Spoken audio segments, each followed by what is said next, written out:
This weekend, I hit the thrift stores, and I always love looking for video game treasures. I went to a few different places, and the first thing I usually do is go through the shelves of CDs. I'm always on the lookout for hidden PS1 games. I've actually built quite a collection mostly from thrift stores over the years, although it has been increasingly rare to find them out in the wild these days.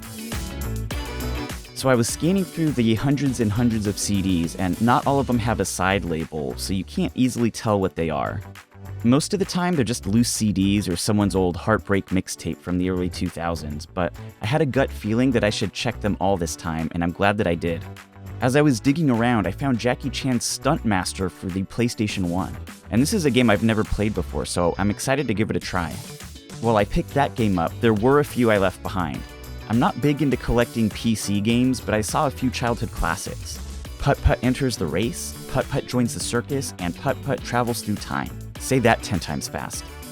Those would definitely be great finds for any fans of the franchise. In another stack, I found Freddy Fish 4 and 5. That was a similar franchise, and I wonder if the same person was the one who donated Putt-Putt as well. I think it's fascinating to think about where each thrift store item came from and imagining the journey that they had before they ended up here.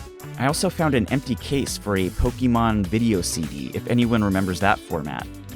VCDs never really took off in the United States, but they were big in Asia in the 90s. They were like DVDs, but cheaper to produce on a CD, but with lower quality. My only experience with VCDs was burning discs in that format that could play on my Sega Dreamcast.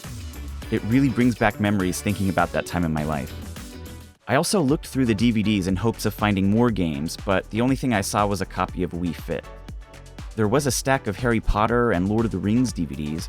You might even be able to find a full set of the series in one visit. I personally don't collect DVD movies anymore, and I'm all in on streaming, but I do think it's super cool that for $2 you can pick up a movie and own it. And if you want to avoid clutter and use it as a rental, you can just donate it back when you're done. I honestly think that would be a fun date with a like-minded person. You know, let's hit up the thrift store and find a movie to watch tonight over dinner, and then let's talk about it. I also came across this steering wheel, which I think is for the PS3. And again, I'm trying to avoid clutter, so I had to pass on that. There was also a Turtle Beach headset right next to it, probably from the same era. Further back in one of the stores, I noticed a couple of monitors. There was a Dell monitor from 2006 that I thought was really cool because of the great legacy input options it had. There's component, S-Video, composite, VGA, and DVI all in the back. You can plug in pretty much anything pre-HDMI into this without any adapters, so it would be great for retro consoles, things like that. I love going through the mugs and housewares to see if there's anything interesting in there. This time there was a mug commemorating 2020 for some reason. Cheers to 21 years. I wonder what kind of birthday that person had, if they can remember it at all. I also ran into a Palm Tungsten E2, which is an old PDA from 2005. And by PDA, no, I don't mean making out with your girlfriend at the bar. I'm talking about the personal digital assistant. It's like what you would use a smartphone for today, like calendars and things like that. It's amazing that only 2 years later, the iPhone came out and totally changed the game. I spent the rest of my time looking at clothes.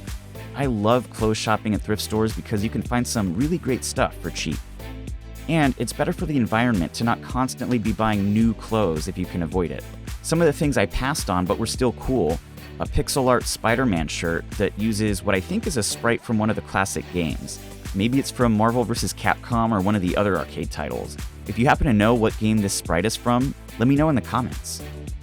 I did end up picking up a few shirts and a jacket. I hope you enjoyed going on this quick thrift store adventure with me.